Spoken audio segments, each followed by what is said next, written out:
شروع اللہ کے نام سے جو بڑا مہربان نہایت رحم والا ہے۔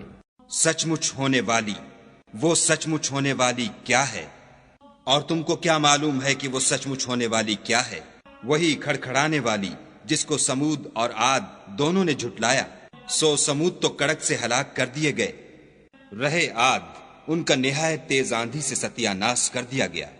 خدا نے اس کو 7 رات اور 8 دن ان پر چلائے رکھا، تو اے مخاطب تو لوگوں کو اس میں اس طرح ڈھے اور مرے پڑے دیکھے جیسے کھجوروں کے کھوکھلے تنے، بھلا تو ان میں سے کسی کو بھی باقی دیکھتا ہے؟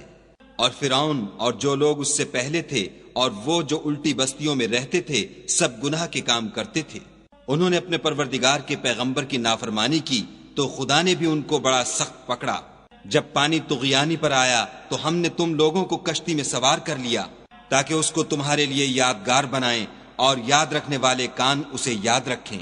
تو جب سور میں ایک بار پھونک مار دی جائے گی اور زمین اور پہاڑ دونوں اٹھا لیے جائیں گے، پھر ایک بارگی توڑ پھوڑ کر برابر کر دیے جائیں گے، تو اس روز ہو پڑنے والی یعنی قیامت ہو پڑے گی، اور آسمان پھٹ جائے گا تو وہ اس دن کمزور ہوگا، اور فرشتے اس کے کناروں پر اتر آئیں گے، اور تمہارے پروردگار کے عرش کو اس روز 8 فرشتے اٹھائے ہوں گے۔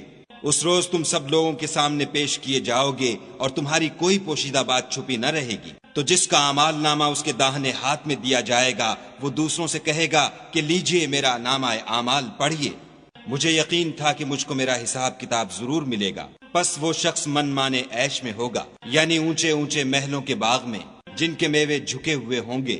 جو عمل تم ایام گزشتہ میں آگے بھیج چکے ہو اس کے صلے میں مزے سے کھاؤ اور پیو۔ اور جس کا نامہ اعمال اس کے بائیں ہاتھ میں دیا جائے گا وہ کہے گا اے کاش مجھ کو میرا اعمال نامہ نہ دیا جاتا اور مجھے معلوم نہ ہوتا کہ میرا حساب کیا ہے۔ اے کاش موت ابد الآباد کے لیے میرا کام تمام کر چکی ہوتی، آج میرا مال میرے کچھ بھی کام نہ آیا، ہائے میری سلطنت خاک میں مل گئی۔ حکم ہوگا کہ اسے پکڑ لو اور طوق پہنا دو، پھر دوزخ کی آگ میں جھونک دو، پھر زنجیر سے جس کی ناپ 70 گز ہے جکڑ دو۔ یہ نہ تو خدائے جل شانہ پر ایمان لاتا تھا اور نہ فقیر کے کھانا کھلانے پر آمادہ کرتا تھا، سو آج اس کا بھی یہاں کوئی دوست دار نہیں، اور نہ پیپ کے سوا اس کے لیے کھانا ہے، جس کو گناہ گاروں کے سوا کوئی نہیں کھائے گا۔ تو ہم کو ان چیزوں کی قسم جو تم کو نظر آتی ہیں اور ان کی جو نظر نہیں آتی، کہ یہ قرآن فرشتہ عالی مقام کی زبان کا پیغام ہے، اور یہ کسی شاعر کا کلام نہیں، مگر تم لوگ بہت ہی کم ایمان لاتے ہو، اور نہ کسی کاہن کے مزخرفات ہیں، لیکن تم لوگ بہت ہی کم فکر کرتے ہو۔ یہ تو پروردگار عالم کا اتارا ہوا ہے۔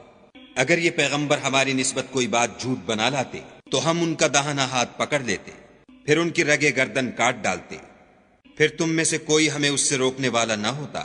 اور یہ کتاب تو پرہیزگاروں کے لیے نصیحت ہے، اور ہم جانتے ہیں کہ تم میں سے بعض اس کو جھٹلانے والے ہیں، نیز یہ کافروں کے لیے موجب حسرت ہے، اور کچھ شک نہیں کہ یہ برحق قابل یقین ہے۔ سو تم اپنے پروردگار عز و جل کے نام کی تنزیہ کرتے رہو۔